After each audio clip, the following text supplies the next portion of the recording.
नमस्कार, मैं हूं अनुराधा प्रसाद। ये बिहार की धरती है जहां भगवान बुद्ध को ज्ञान प्राप्त हुआ था। इसी बिहार की धरती से चक्रवर्ती अशोक ने दुनिया को युद्ध की जगह शांति का संदेश दिया था। इसी बिहार के नालंदा और विक्रमशिला विश्वविद्यालय ने दुनिया को ज्ञान से रोशन किया। इसी बिहार की धरती से महात्मा गांधी ने अंग्रेजों के खिलाफ देश में सत्याग्रह और अहिंसा का सफल प्रयोग किया। इसी बिहार की धरती से जयप्रकाश नारायण ने संपूर्ण क्रांति का नारा दिया। आज उसी बिहार को कोई भारत की क्राइम कैपिटल बता रहा है तो कोई महाजंगल राज कह रहा है। आंकड़ों के लिहाज से देखा जाए तो साल 2015 से 2024 तक बिहार में अपराध के मामलों में 80% से ज्यादा की बढ़ोतरी हुई है, जबकि इस दौरान राष्ट्रीय औसत 23.7% रहा। पूरा देश उस वक्त सन्न रह गया जब पिछले महीने 5 अपराधी हथियारों को लहराते हुए पटना के पारस अस्पताल में घुसे और इलाज के लिए लाए गए सजाए याफ्ता कैदी चंदन मिश्रा को गोलियों से भून दिया। पटना में बालू कारोबारी रमाकांत यादव की गोली मारकर हत्या कर दी गई।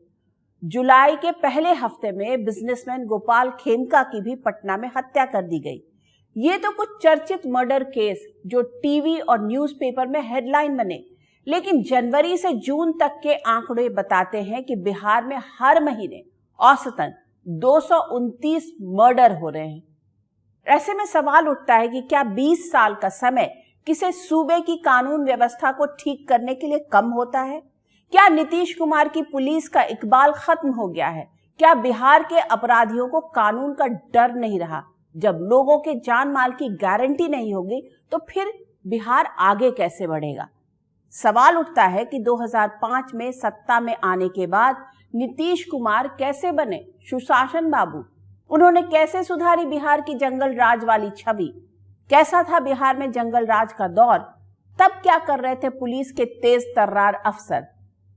दर्द बिहार में ऐसे ही कुछ गंभीर सवालों के जवाब तलाशने की कोशिश करेंगे अपने खास कार्यक्रम में बिहार में इतना क्राइम क्यों।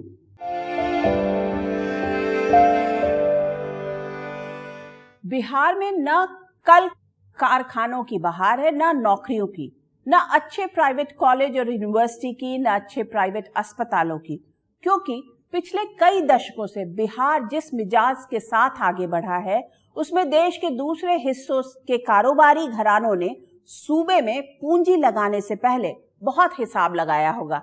इसकी एक वजह बिहार में क्राइम के ग्राफ को भी माना जाता है, वहां की खराब कानून व्यवस्था को माना जाता है।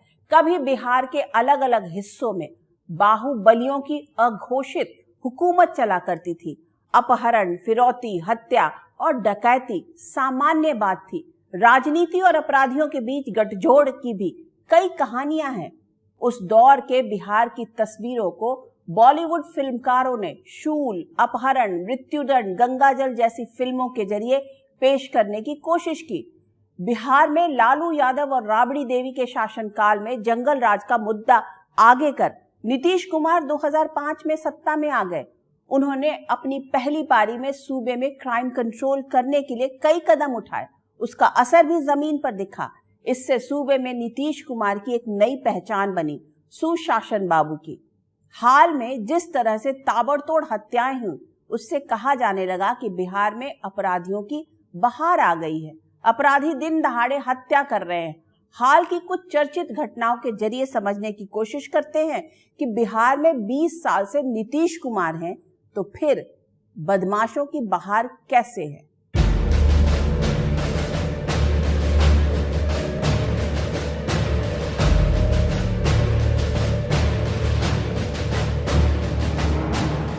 सत्रह जुलाई 2025, पारस अस्पताल, पटना। अगर बिहार में अपराधियों को कानून का डर होता, पुलिस का खौफ होता, तो अपराधी इस तरह हथियार लहराते हुए पारस अस्पताल के लॉबी से नहीं गुजरते। पूरी प्लानिंग के साथ पहुंचे शूटर्स को इस बात की जरूर जानकारी रही होगी कि अस्पताल लॉबी में सीसीटीवी कैमरे लगे हुए हैं। इसके बाद भी अपराधी हथियार लहराते हुए वार्ड के भीतर दाखिल होते हैं। इलाज के लिए लाए गए सजा याफ्ता कैदी चंदन मिश्रा पर ताबड़तोड़ गोलियां दागते हैं और उसका काम तमाम कर देते हैं। पारस अस्पताल से पुलिस हेडक्वार्टर की दूरी करीब 1.5 किलोमीटर है। मुख्यमंत्री आवास करीब 2 किलोमीटर और विधानसभा से दूरी करीब 3 किलोमीटर है। अस्पताल की भी अपनी सुरक्षा है। इतनी कड़ी सुरक्षा वाली जगह से भी अगर अपराधी वारदात को अंजाम देकर भागने में कामयाब हो जाते हैं तो आम आदमी का चिंतित होना स्वाभाविक है। यदि आप अब कंपेयर करेंगे, तुलना करेंगे आज से 2 दशक 3 दशक पहले से, तो बिहार राज्य में आज से करीब 25-30 साल पहले 4000 से 5000 हत्याएं होती थी और जो हत्या की संख्या है उसमें 1/3 की कमी आई है। अभी 2500 के आसपास हत्याएं प्रतिवर्ष हो रही हैं। करीब 1500 का नेट कमी आया है, जबकि जनसंख्या में लगभग डबल हो गया। जनसंख्या 7 करोड़ के बदले 14 करोड़ हो गया है। जिस तरह से फ्रीली शूट आउट हो जाता है, इससे डर तो जरूर लगता है कि हो सकता है आपको नहीं मारे लेकिन छिटक के गोली आपको लग जाए। बिहार के अलग अलग हिस्सों में हत्या की घटनाएं सामने आ रही हैं, लेकिन हाल में हुए जो मर्डर केस अधिक चर्चा में रहे उसमें 4 जुलाई को पटना में बिजनेसमैन गोपाल खेमका की हत्या, पटना के जमीन कारोबारी अंजनी सिंह की 22 जून को पुनपुन में पैक्स गोदाम के पास गोली मारकर हत्या, 19 जून को जमीन कारोबारी रजी अहमद की नालंदा में गोली मारकर हत्या, 10 जून को पटना के रानी तालाब थाना क्षेत्र में बालू कारोबारी रमाकांत यादव की गोली मारकर हत्या। इसी जुलाई महीने में पटना में एक वकील की हत्या के बाद सूबे की कानून व्यवस्था पर सवाल उठे, लेकिन इस मर्डर मिस्ट्री को कम समय में सुलझाने का पुलिस ने दावा किया। एक घटना हुई थी पटना में, सुल्तानगंज में एक वकील की हत्या हो गई थी। वकील साहब की जो लड़की थी वो एक मुस्लिम लड़के से जो शादीशुदा था उससे शादी कर ली थी, कोर्ट मैरिज कर ली थी। वकील साहब काफ़ी क्षुब्ध थे, वो इस मैरिज को मान्यता नहीं दे रहे थे, तो उनके दामाद ने इनकी हत्या कर दी। बिहार पुलिस के बड़े अफसरों की दलील है कि सूबे में होने वाले ज्यादातर मर्डर के पीछे जिस तरह की वजहें सामने आ रही हैं, उसे रोकना पुलिस के लिए आसान नहीं है। जो इंटरकास्ट मैरिजेज है, इंटर रिलीजियस मैरिजेज हैं, वो काफ़ी हो रहे हैं और इसके कारण हत्याएं हो रही है। DMCH में एक छात्र पढ़ रहा था, सहरसा का रहने वाला था। उसी कॉलेज में, उसी कोर्स में एक लड़की पढ़ रही थी। दोनों ने लव मैरिज कर लिया कोर्ट में 1 महीने पहले। अब जो लड़की के पिता थे वो नहीं चाहते थे इस शादी से, अत्यंत क्षुब्ध थे और उन्होंने मन बना लिया कि हमको इसकी हत्या कर देनी है, सो कॉल्ड दामाद की, और उन्होंने DMCH में घुस करके उसकी हत्या कर दिया। राज्य अपराध रिकॉर्ड ब्यूरो यानी SCRB के आंकड़ों के मुताबिक जनवरी से जून तक इस साल बिहार में 1376 मर्डर हुए, मतलब हर महीने औसत 229 मर्डर। बिहार पुलिस के बड़े बड़े अफसर सूबे में क्राइम ग्राफ का अपने अपने तरीके से विश्लेषण करते हैं, लेकिन एक बड़ा सच ये भी है कि बिहार में अपराध के मामलों में गिरफ्तारी दर 38 से 40% के बीच है, जो राष्ट्रीय औसत 45% से कम है। बिहार पुलिस के मुखिया यानी DGP विनय कुमार दलील देते हैं कि आज की तारीख में नेचर ऑफ क्राइम जिस तरह का है उसमें ज्यादातर अपराधों को रोकना पुलिस के लिए असंभव है। हत्या की बढ़ती घटनाओं की एक वजह इंटरकास्ट मैरिज और प्रॉपर्टी विवाद भी है। पुलिस का दावा है कि अपहरण, डकैती और नक्सली हिंसा पूरी तरह से कंट्रोल में है, पर स्टेट क्राइम रिकॉर्ड ब्यूरो के आंकड़ों के मुताबिक साल 2015 से 2024 के बीच बिहार में अपराध के मामलों में 80.2% की वृद्धि दर्ज की गई, जबकि इस दौरान राष्ट्रीय औसत केवल 23.7% बढ़ा। DGP विनय कुमार का तर्क है कि बिहार में शराबबंदी कानून की वजह से आंकड़ों में क्राइम की संख्या बढ़ी है। ऐसे में आंकड़ों के जरिए समझने की कोशिश करते हैं कि बिहार में क्राइम कंट्रोल में है या आउट ऑफ कंट्रोल। राज्य में अपराधियों को काबू में करने के लिए पुलिस की ओर से किस तरह के कदम उठाए जा रहे हैं।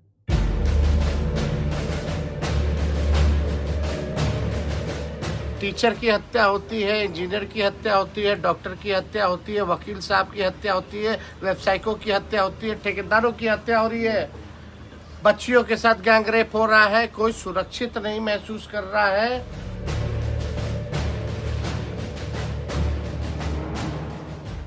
बिहार चुनाव में अब 100 दिन से भी कम का समय बचा है। ऐसे में सवाल ये भी उठ रहा है कि क्या चुनाव की वजह से जानबूझकर विपक्षी पार्टियां सूबे में कानून व्यवस्था के मुद्दे को उठा रही?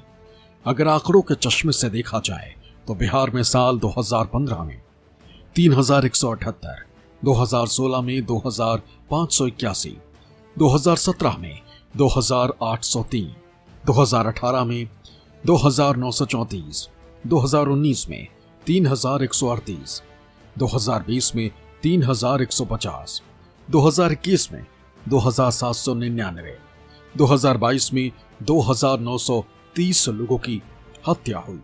अगर सूबे में क्राइम मीटर को देखा जाए तो 2018 में 1,96,911, 2019 में 1,97,935, 2020 में 1,94,698, 2021 में 1,86,006, 2022 में 2,11,079 अपराध की घटनाएं रिकॉर्ड में दर्ज हुई। 2015 से 2022 के बीच संपत्ति विवाद बिहार में हत्या की बड़ी वजह रहा।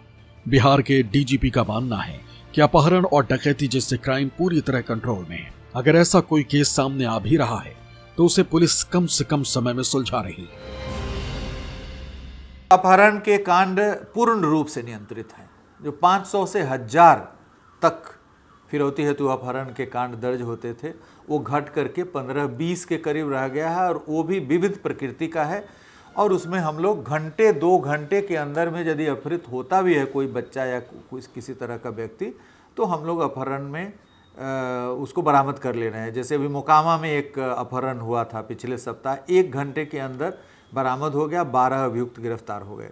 इस वर्ष 7 महीने के दौरान एकमात्र बैंक डकैती हुई है समस्तीपुर में। पुलिस भले ही दावा करे कि सूबे की कानून व्यवस्था ठीक है, पुलिस का इकबाल बना हुआ है, लेकिन कानून व्यवस्था के मामले में बिहार की इमेज किसी से छिपी नहीं। ऐसे में माना जाता है कि बिहार में उद्योगों की बहार नहीं आने के पीछे एक बड़ी वजह सूबे की खराब कानून व्यवस्था भी है। लेकिन इस मुद्दे को पटना के कारोबारी किस तरह से देखते हैं, इसे जानना भी जरूरी है। अभी हाल के दिनों में देखा गया है कि बिहार में कानून और व्यवस्था एक चैलेंज है, क्योंकि जिस तरह से इन्वेस्टर को, जिस तरह से खास सेलेक्टेड जो एंटरप्रेन्योर हैं, या जिस तरह से चीज़ें हो रही है, वो एक गंभीर चिंता का विषय है। किसी भी राज्य में जब इस तरह की चिंताएं होती है तो उससे आर्थिक व्यवस्था पर चोट पहुंचता है, क्योंकि जो लोग आपके यहाँ इन्वेस्टमेंट करने की कोशिश करते हैं या इच्छुक रहते हैं, चाहे वो राज्य के अंदर के हों चाहे राज्य के बाहर के हों, उनको लगता है कि अभी समय सही नहीं है, हमें रुकना चाहिए या अच्छे समय का इंतज़ार करना चाहिए। तो उससे निश्चित तौर पर इम्पैक्ट तो पड़ता है आर्थिक गतिविधि में, आर्थिक व्यवस्था। ये कोई घटना बिहार में या पटना में पहली बार तो हुई नहीं है, ये पूरे देश में होता है। लेकिन बिहार की घटनाओं जो होती हैं उसको पूरे देश में बहुत बढ़ा चढ़ा के दिखाया जाता है। व्यापारी को और इंडस्ट्रियलिस्ट को प्रॉपर प्रोटेक्शन देना चाहिए। अपराधियों का मनोबल उस राज्य में जो अपने लोग हैं उन लोग बढ़ाते हैं जिनको अपना कुछ स्वार्थ पूरा करना रहता है। अपराधियों का मनोबल कौन बढ़ाता है? उनका किसी क्षेत्र विशेष में किस तरह वर्चस्व कायम होता है? वो किस तरह सत्ता के करीबी या सत्ता का हिस्सा बन जाते हैं? ये किसी से छिपा नहीं। अपराध की घटनाओं को कंट्रोल करने के लिए एक ओर बिहार पुलिस ऑपरेशन लंगड़ा चला रही है, दूसरी ओर क्राइम के जरिए अकूत संपत्ति बना चुके अपराधियों की संपत्ति जब्त करने के एक्शन प्लान पर तेजी से आगे बढ़ रही है। अपराधियों के अर्थतंत्र पर सीधी चोट की तैयारी हो चुकी है। आज की तारीख में बिहार पुलिस के सामने साइबर क्राइम नई चुनौती है। अपराध में एक बहुत बड़ा बदलाव आया है, वो है साइबर क्राइम का। तो साइबर क्राइम पहले जब हम लोग एसपी थे तो साइबर क्राइम जैसे अपराध नहीं होते थे। आज साइबर क्राइम अगर लिस्ट देखी जाए तो साइबर क्राइम की संख्या बहुत ज़्यादा है। इस अपराध से निपटने के लिए भी बिहार के पुलिस कर्मियों और पदाधिकारियों को प्रशिक्षित किया गया है।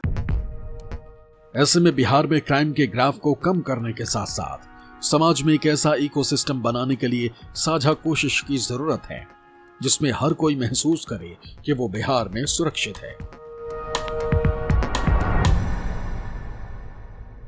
किसी भी समाज में क्राइम की मौजूदगी की मुकम्मल तस्वीर आंकड़े नहीं बयां कर सकते। अगर केस ही दर्ज नहीं होगा तो आंकड़ों में कहां से आएगा। बिहार में एक दौर ऐसा भी था जब एफआईआर दर्ज होना बड़ी बात मानी जाती थी। आज की तारीख में ऐसा नहीं है।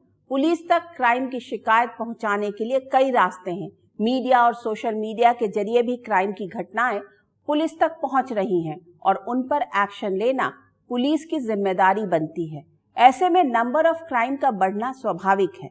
बिहार में साल 2005 में जहां 1,04,778 कॉग्निजेबल क्राइम के केस दर्ज हुए, वो साल 2020 में ये संख्या बढ़कर 2,57,306 तक हो गई। इस साल मई 2025 तक क्राइम का आंकड़ा 95,942 के निशान तक पहुंच गया। पर यह समझना जरूरी है कि 2005 में सत्ता में आने के बाद नीतीश कुमार ने ऐसा क्या किया था जिससे सूबे में अपराधियों की कमर टूटने लगी थी। बेखौफ अपराधियों में कानून का डर पैदा होने लगा था। मुख्यमंत्री नीतीश कुमार ने अपनी पहली पारी में एडीजी मुख्यालय की जिम्मेदारी सौंपी थी अभयानंद को, जो बाद में बिहार के डीजीपी भी बने। नीतीश कुमार के सामने सबसे बड़ी चुनौती थी बिहार से जंगल राज का खात्मा। आईपीएस अभयानंद के दिमाग में एक बात साफ थी कि इकबाल कभी भी पुलिस का नहीं, कानून का होना चाहिए, क्योंकि पुलिस का रुतबा और वर्दी की गुंडागर्दी में कोई फर्क नहीं होता। ऐसे में एक प्लान पर आगे बढ़ा गया जिसमें अपराधियों की गिरफ्तारी को लेकर सजा दिलाने तक का काम तेजी से हुआ। ट्रायल कैसे करना है इसकी भी ट्रेनिंग पुलिस को दी गई थी।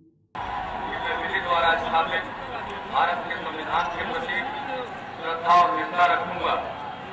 मैं भारत की प्रभुता एवं अखंडता अक्षुण्ण रखूंगा। बिहार की कमान हाथों में आते ही मुख्यमंत्री नीतीश कुमार के सामने सबसे बड़ी चुनौती थी सूबे में कानून व्यवस्था बहाल करने की, अपराधियों के हौसले पस्त करने की। ऐसे में सीएम नीतीश कुमार ने एडीजी मुख्यालय अभयानंद को बुलाया और सूबे में पुलिस का रुतबा बहाल करने के लिए कहा। एक सुझाव के रूप में उन्होंने कहा, पुलिस का रुतबा को बहाल करवा दीजिए एडीजी साहब, तो अपराध एकदम सही हो जाएगा, जंगल राज खत्म हो जाएगा। ये उनकी भाषा थी। और मैंने तुरंत उत्तर में कहा कि सर आपका फंडामेंटल्स गलत है इस मामले में। मैंने कहा कि सर रुतबा होता है कानून का, जो आप असेंबली में बनाते हैं या पार्लियामेंट में बनता है, उसका रुतबा होता है, और वो रुतबा को पुलिस केवल बहाल करती है। अभयानंद के दिमाग में एक बात साफ थी कि रुतबा कानून का होता है, जिसे बहाल करने की जिम्मेदारी पुलिस पर होती है। उनकी सोच थी कि एनकाउंटर से क्राइम नहीं घटेगा। ऐसे में अपराधियों की तुरंत गिरफ्तारी और स्पीडी ट्रायल पर जोर दिया गया। इसके लिए फास्ट ट्रैक कोर्ट का गठन हुआ। मेरा थियरी था कि क्राइम रुकेगा through law. If you can apply your law, then you can prevent crime. Basic theory था ट्रायल का, और ट्रायल में भी हमने पकड़ा एक ही चीज़ जो 3 महीना लगातार उसको चलाए थे, वो था वेपन्स।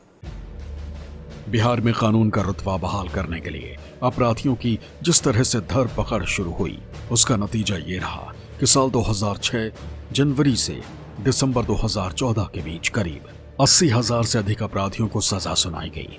इसमें 200 से अधिक अपराधियों को फांसी और 1500 से अधिक को उम्र कैद की सजा सुनाई गई। वहीं 4000 से अधिक अपराधियों को 10 साल से अधिक जेल की सजा हुई। बिहार में पुलिस के हाथ मजबूत करने की भी कई तरह से कोशिश हुई। इसमें पुलिस स्टेशन के लिए बिल्डिंग निर्माण से लेकर पुलिस को अत्याधुनिक हथियारों से लैस करने तक का काम हुआ। पिछले कुछ वर्षों से बिहार पुलिस को बेस्ट इंफ्रास्ट्रक्चर देने की कोशिश हुई। पुलिस के बड़े अफसर मानते हैं कि बिहार में क्राइम का ग्राफ कम करने के लिए अभी और बहुत कुछ करने की जरूरत है। पुलिस के पास हाईटेक व्हीकल्स है, हाई स्पीड व्हीकल्स है।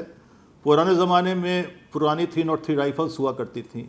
आज बिहार पुलिस के पास सर्वश्रेष्ठ हथियार है।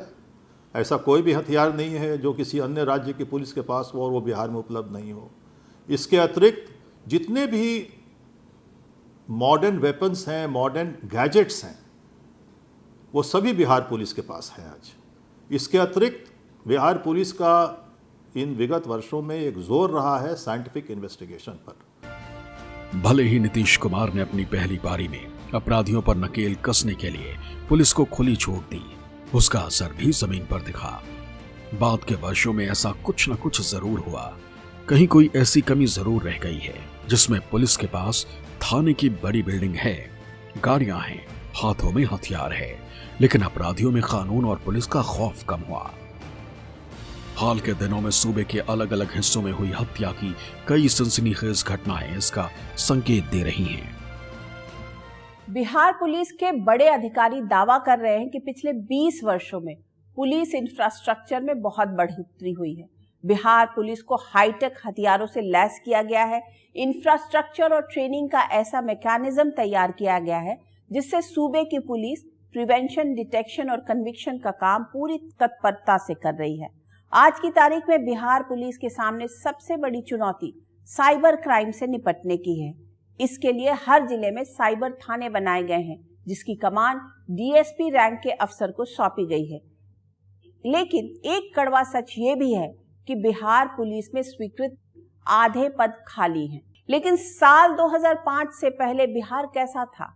आखिर बिहार में जंगल राज की बात कहां से आई? उसमें क्या होता था? आज पुलिस में जो लोग ऊंचे पदों पर बैठे हैं वो तब वहां क्या कर रहे थे? इससे भी जानना और समझना जरूरी है। दरअसल 1990 में लालू प्रसाद यादव बिहार के मुख्यमंत्री की कुर्सी पर बैठे। लालू जी का सरकार चलाने का अपना अंदाज था। उस दौर में बाहुबलियों ने अपराध को ही कारोबार की शक्ल देना शुरू कर दिया। धीरे धीरे बिहार के अपहरण, कारोबार और रंगदारी टैक्स की चर्चा देश के कोने कोने में होने लगी। चारा घोटाले में जेल जाने से पहले लालू यादव ने अपनी पत्नी राबड़ी देवी को मुख्यमंत्री की कुर्सी पर बैठा दिया। राबड़ी देवी के साथ मजबूती से खड़े थे उनके दोनों भाई सुभाष यादव और साधु यादव। सूबे में सफेद कुर्ता पजामा पहनकर हथियारों के साथ हवाखोरी करने वालों की तादाद एकाएक बढ़ने लगी थी। जब उम्र तुम्हारा कम था, तुम्हारे पिताजी 7 साल मंत्री थे और उसका तुम्हारी माता 7 फिर मंत्री रही। जानते हो, बच्चा न हो, अरे तुम तो बहुत बच्चे न थे। अब जानते हो पटना शहर में भी शाम में कोई निकलता था, कोई शाम में घर से बाहर जाता था। कैसा था बिहार का वो दौर जिसका जिक्र मुख्यमंत्री नीतीश कुमार ने विधानसभा के भीतर किया? इसे समझने के लिए कैलेंडर को पीछे पलटते हुए 1990 में ले जाना होगा। लालू प्रसाद यादव बिहार के मुख्यमंत्री की कुर्सी पर बैठे। उस दौर में जिस तरह से राजनीति आगे बढ़ी उसमें बाहुबलियों के फलने फूलने के लिए माहौल बनने लगा। बिहार में अपहरण, डकैती और लूट के मामले तेजी से बढ़ने लगे। अपराध उद्योग की शक्ल लेता जा रहा था। मैं 1992 में गया था बेतिया और उस समय किडनैपिंग गैलोर था। आप अंदाज नहीं कर सकते हैं कि कितना किडनैपिंग हो रहा था। On an average per month 90 to 100 cases होता था अगर हर केस को दर्ज कर लिया जाए। नए मिजाज के बिहार में बाहुबलियों की अलग पहचान बनने लगी। कोई भैया नाम से मशहूर हुआ तो कोई साहिब के नाम से। अपहरण ने अघोषित रूप से एक तरह से संगठित उद्योग की शक्ल ले लिया। जिस तरह अपहरण कारोबार तेजी से फैल रहा था और सूबे की पुलिस खामोश थी, उससे लोगों के बीच संदेश जा रहा था कि कहीं ना कहीं अपराधियों को सरकारी संरक्षण मिल रहा है। चारा घोटाले में जेल जाने से पहले लालू यादव ने मुख्यमंत्री की कुर्सी पर अपनी पत्नी राबड़ी देवी को बिठा दिया। बिहार में क्राइम का ग्राफ तेजी से बढ़ रहा था। बात अगस्त 1997 की है। पटना हाई कोर्ट ने एक याचिका पर सुनवाई करते हुए कहा कि क्या बिहार में सरकार नहीं है, जंगल राज कायम हो गया है। इसके बाद बिहार में जंगल राज की चर्चा मीडिया से लेकर समाज तक में होने लगी। 1998 तक यानी लालू राज के शुरुआती 8 साल में करीब 17,000 अपहरण, 24,000 डकैतियां और 24,000 से अधिक लूट के मामले सामने आए। उन अपराधों की तो कोई गिनती ही नहीं है जो पुलिस रिकॉर्ड में दर्ज ही नहीं हुए। उस समय अगर कोई थाने पे जाता था तो एफआईआर होने में भी दिक्कत होती थी। बिहार में अपराध की खबरों की चर्चा देश के हर हिस्से में होने लगी। यहां तक कि लोग बिहार की सीमा में दाखिल होने से डरने लग गए। ट्रेन से सफर करने वाले मुसाफिर बिहार की सीमा शुरू होते ही सतर्क हो जाते। हमेशा डर बना रहता कि कहीं कोई अनहोनी ना हो जाए, ट्रेन में डकैती ना हो जाए। ट्रेन में डकैतियां होती थी। मैं एसपी रेलवे पटना था 2003 से 5 में, तो वहाँ पे 2-3 ट्रेनें थी, Palamu express, south Bihar express, उसका नाम ही डकैती एक्सप्रेस कहा जाता था कि उसमें उसके यात्रा के क्रम में 2-3 जगह पे डकैत आते थे और लूटने का प्रयास करते थे। अगर आंकड़ों के हिसाब से देखा जाए तो उस दौर में बिहार में कुल अपराध 2001 में 88,432 हुए, 2002 में 94,040, 2003 में 92,263 हुए, 2004 में 1,08,060 हुए, 2005 में 97,850। इसी तरह अगर बिहार में हत्या के मामले को देखा जाए तो 2001 में 3,619 लोगों की हत्या, 2002 में 3,634 लोग मारे गए, 2003 में 3,652 लोगों की हत्या की गई, 2004 में 3,861 और 2005 में 3,423 लोग मारे गए। बिहार में पुलिस थी, थाने थे, जवानों के पास हथियार थे, लेकिन पुलिस का इकबाल दूर दूर तक दिखाई नहीं दे रहा था। जंगल राज के उस दौर में अपहरण, रंगदारी, हत्या जैसी खबरों से अखबार भरे रहते थे। लोग सेल्फ प्रोटेक्शन की बात करने लगे थे, अपनी सुरक्षा के लिए खुद इंतजाम करने लगे थे। तब बिहार में हथियार रखना इज्जत और शान की बात समझा जाने लगा था। सिस्टम के भीतर एक और सिस्टम काम कर रहा था। जातिवाद के जिस तवे को सियासत के लिए गर्म किया गया था, उसने बहुत खतरनाक रूप ले लिया। जातीय संघर्ष के नाम पर आए दिन खून खराबा हो रहा था। दिसंबर 1994 में गोपालगंज के तत्कालीन डीएम जी कृष्णैया की पीट पीट कर हत्या कर दी गई थी। मार्च 1997 में छात्र नेता चंद्रशेखर की सिवान में सरेआम हत्या कर दी गई। उस दौर में एक के बाद कई नरसंहार हुए। जहानाबाद के लक्ष्मणपुर बाथे में 58 लोगों को गोलियों से भून दिया गया। इसी तरह भोजपुर के बथानी टोला में भी 21 दलितों का नरसंहार हुआ। साल 1990 से 2005 के बीच बिहार जिस मिजाज के साथ आगे बढ़ा, उसमें पुलिस पर से लोगों का भरोसा कम हो गया। जाति, जमीन और मजदूरी के सवाल पर संघर्ष बढ़ा तो ब्रह्मर्षि सेना, कुंवर सेना, सनलाइट सेना और रणवीर सेना जैसे संगठनों की छतरी तले लोग आने लगे। हत्या, अपहरण, डकैती और नरसंहार की बातें बिहार के कोने कोने में होने लगी। जिन्हें लगा कि अब बिहार में ज्यादा दिन सरवाइव नहीं कर सकते, उन्होंने देश के दूसरों हिस्सों के लिए ट्रेन पकड़ ली। पर हाल में बिहार में जिस तरह से हत्या की घटनाएं तेजी से बढ़ी हैं, कारोबारियों को निशाना बनाया जा रहा है, उसमें वहां का आदमी ये सोचने के लिए जरूर मजबूर हुआ है कि क्या उनकी जिंदगी सुरक्षित है। बिहार पुलिस अपराधियों को कंट्रोल क्यों नहीं कर पा रही? आज की तारीख में क्या बिहार पुलिस के आला अफसरों को पॉलिटिकल लीडरशिप से ये क्लियर सिग्नल नहीं मिल रहा कि अपराधियों से कैसे निपटना है? क्योंकि हाल ही में जेल से बेल पर बाहर निकले एक बाहुबली कह रहे हैं कि वो जेडीयू से चुनाव लड़ेंगे। उनका दावा है कि अगले 25 साल तक नीतीश कुमार ही मुख्यमंत्री रहेंगे। दर्दे बिहार में आज बस इतना ही। आपसे फिर मिलेंगे बिहार से जुड़ी किसी और ज्वलंत मुद्दे के साथ। तब तक के लिए मुझे दीजिए इजाजत। निष्पक्ष खबरों के लिए आप देखते रहिए न्यूज़ 24। नमस्कार।